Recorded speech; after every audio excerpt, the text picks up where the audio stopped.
cenderung itu ya banyak syaratnya terus bertele-tele. Tapi kalau relasi tiba-tiba dapet gitu. Kenapa relasi ini maksudnya? Tapi kan orang dalam. Oh, iya. Ini Punya ya, kenangan. dengan Punya pusat kenangan. itu. Dengan pusat. Mungkin itu Bu, dungone luwih manjur. Jadi gini. Jadi saya flashback tadi ya ada 5C tadi. Ini saya jawab sesuai prosedurnya ya Bu. Nah, ketentuannya itu memang yang harus dilihat itu 5C Bu, karakternya gitu.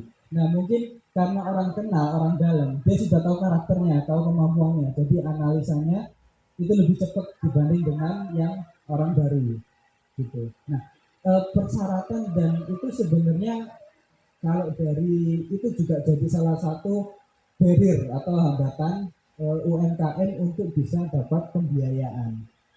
Kenapa? Banyak persyaratan biasanya kita tidak punya juga gitu. Dia minta tabungan 3 bulan loh. Saya nggak pernah masukin tabungan kok. Tabungan saya itu ya udah dari dulu sampai sekarang 500.000 gitu. Atau minta ini ada keuangan nggak? Laporan keuangan nggak ada gitu. Atau ya semacam gitu itu salah satu barrier kenapa kok UMKM itu agak susah gitu ya untuk mendapat pembiayaan. Dan memang itu yang terjadi di lapangan seperti itu.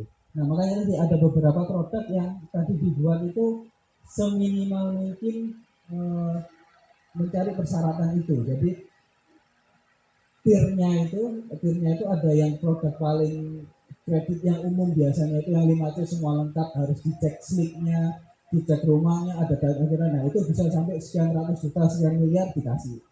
Nah tapi oke, kalau yang masih kecil-kecil kita nggak usah agunan katakan gitu, itu ada. Jadi lebih ke gimana kita mengenali produk kreditnya Bu sebenarnya. Biasanya itu kita salah ketemu salesnya atau salah ketemu RM-nya atau salah masuk banknya gitu. Kebutuhan kita itu segini tapi kita ketemu RM-nya yang jualnya yang tinggi. Jadi kita dimintain persyaratan yang untuk yang tinggi tersebut. Betul. Saya juga pernah itu kok. Sebetulnya mudah. Ini Bu yang nanya nanti ada hadiah. Nanti yang nanya nanti dapat hadiah. Oh iya. Saya juga boleh ngasih hadiah double boleh gitu. Asik. Sama siapa? Dengan ngasih nanti kalau ada. Jadi sebetulnya kayak UMKM gitu ya. Saya juga pernah. Tapi alhamdulillah kalau saya sendiri secara pribadi, saya nggak dikasih bocoran juga sombong. Saya sendiri secara pribadi itu selalu dapat kemudahan. Mungkin karena saya kebetulan ketemu dengan orang yang pas gitu. Jadi malah Bu, ini nggak kepikir tahun segitu buat apa? Masih nanti 50 gitu loh. Wah aku maunya 30 kok 50 gitu. Oh dapat 2 terima kasih. Gitu. Jadi benar Pak, memang kita ketemu dengan orang yang pas. Kadang, tapi kadang orang yang pas itu kadang melihat kayak kita penampilannya meyakinkan atau enggak kadang yuk begitu loh Pak. Meyakinkan itu kira-kira bayarnya tenang atau enggak gitu. Tapi kalau tidak sebetulnya kalau diikuti aja persyaratannya apa aja terus kita sesuai dengan persyaratan itu insya Allah dimudahkan kok Bu. Saya berkali-kali ditawari kayak begitu dan alhamdulillah ketemu orang yang pas sehingga mudah dengan UMKM yang cuma 3%. Iya. Dan saya waktu itu dapat jatahnya 500. Tapi enggak saya ambil Bu, ngawur ya Bu. Karena kita masih kecil-kecilan jadi nggak berani kalau banyak jadi saya ambil cuma 500. Jadi Bu, hadiahnya. Oh mau di videoin atau nanti pas selesai kita kasih masih banyak. Ini masih banyak hadiah. Jadi silakan ditanyakan atau untuk ada keluhan apa yang terjadi. Mungkin nanti dari Mas Sulaiman akan bisa membantu. Gitu. Monggo. Sini dulu Ibu. Assalamualaikum warahmatullahi wabarakatuh. Saya Iqbal dari Pondok Pesantren SFA Gugu, Jember. Ini perihal OJK, saya kan sering melihat kayak pinjol yang dilindungi oleh OJK, sudah OJK. Yang saya bikin penasaran itu bagaimana upaya OJK ini untuk melindungi hak-hak konsumennya. Soalnya kadang kan gara-gara seperti yang barusan pinjol dan lain-lain, kadang orang yang bingung.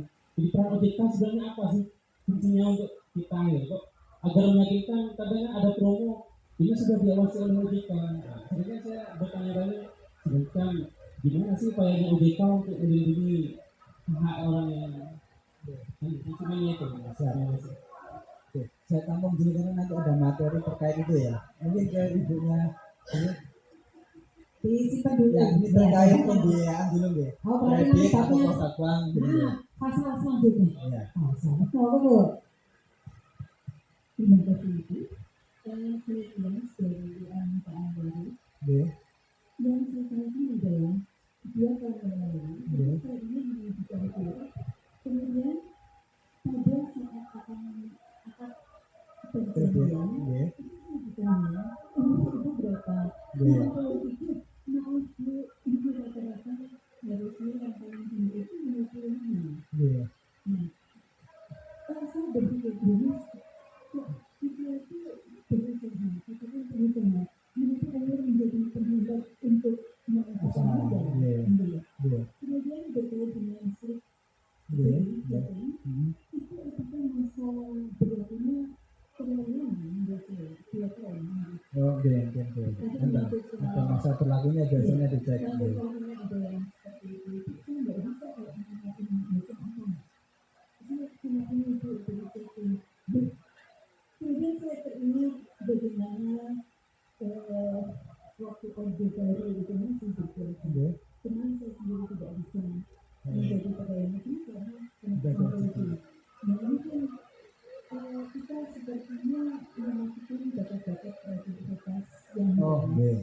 Mantap. ini ada Iya. Menarik ini juga Bu. Jadi memang terkait itu ya, poin terakhirnya juga yang pengen ditanyakan.